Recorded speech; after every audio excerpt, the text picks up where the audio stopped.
Ayan, punta tayo ngayong Tacloban. Namimili tayo ng materials na gagamitin para sa pag-construct ng pader sa likod. So, next time, papakita natin kung saan yung gagawin yung pader. So, saan tayo magtagamit. So, ngayon, punta tayo sa labas. Sa gilid ng kalsada, maghihintay tayo ng bus para biyahe pa sa Tacloban.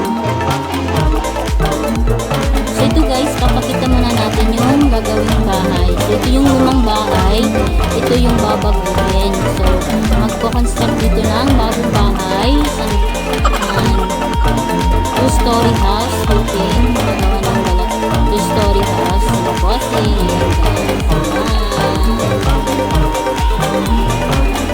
So yun guys, nakasakay tayo ng van.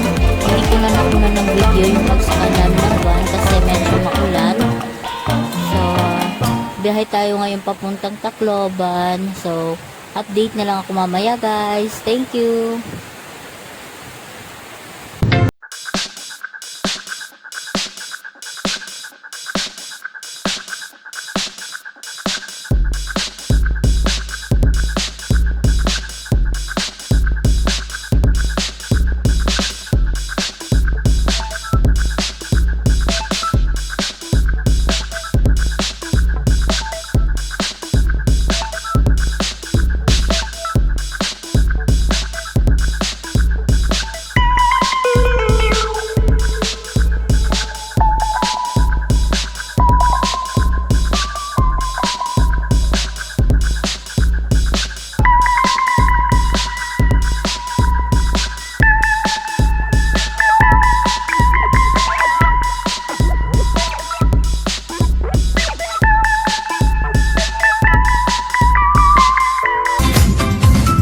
Ayun guys, nandito na tayo sa Tacloban.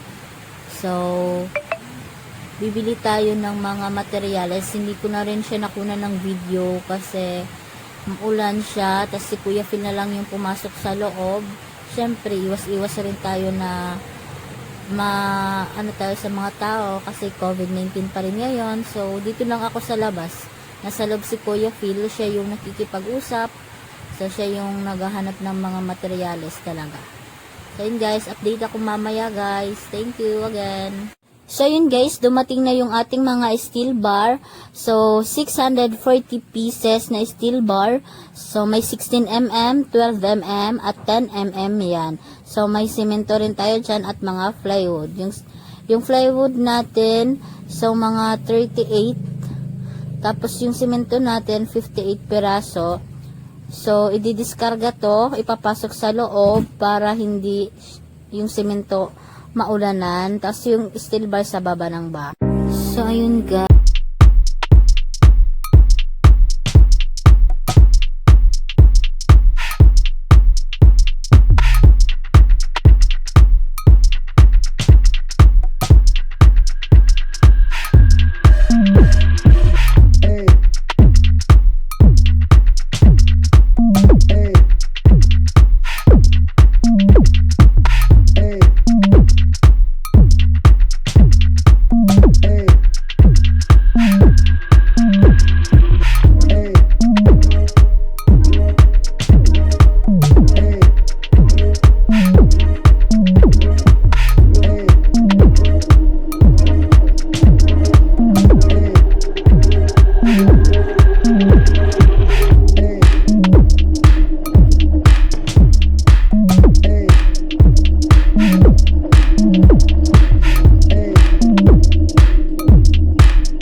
No, no, no, no.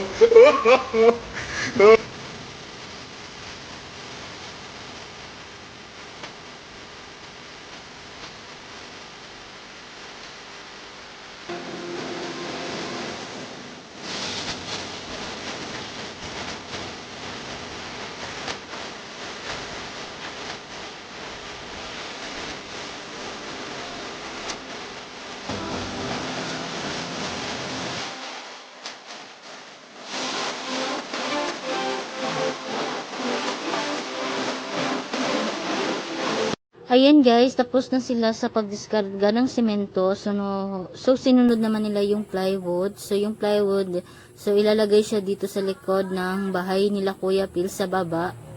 Ayan. So kailangan lang ingatan yung paglagay. Ayan guys.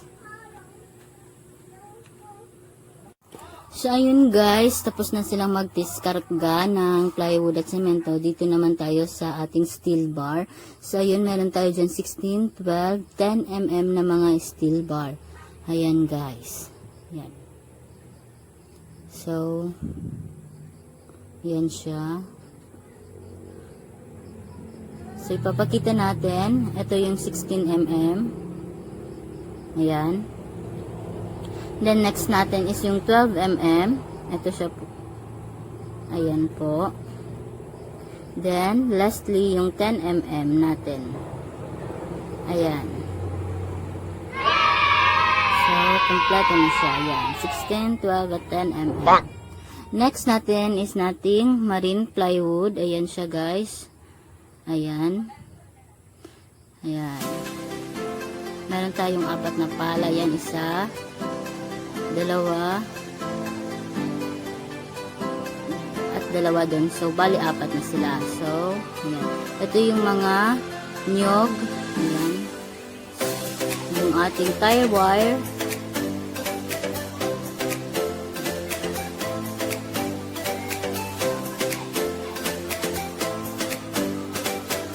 Then, ang ating pako. Meron tayo dyang 1, 3, 2, at lastly yung 4. Ayan. May 4 siya dyan. Ayan. So, ayan. Kompleto. Ayun nga guys, tapos na tayo mag-diskarga. Ayan na yung ating mga, ayan, yung nyog. Ayan. So, ayan yung mga nasira, yung nakastock sa bahay nila ating na pwedeng panggatong. Ayan, nailigpit na natin. Ayan guys. Ayan, yung mga container. Ayan. Nagpit na rin siya finally. Ayan. So, ayan. Ready to work na tayo para sa pagpagawa ng dirty kitchen natin sa pag. Ginagawa mo!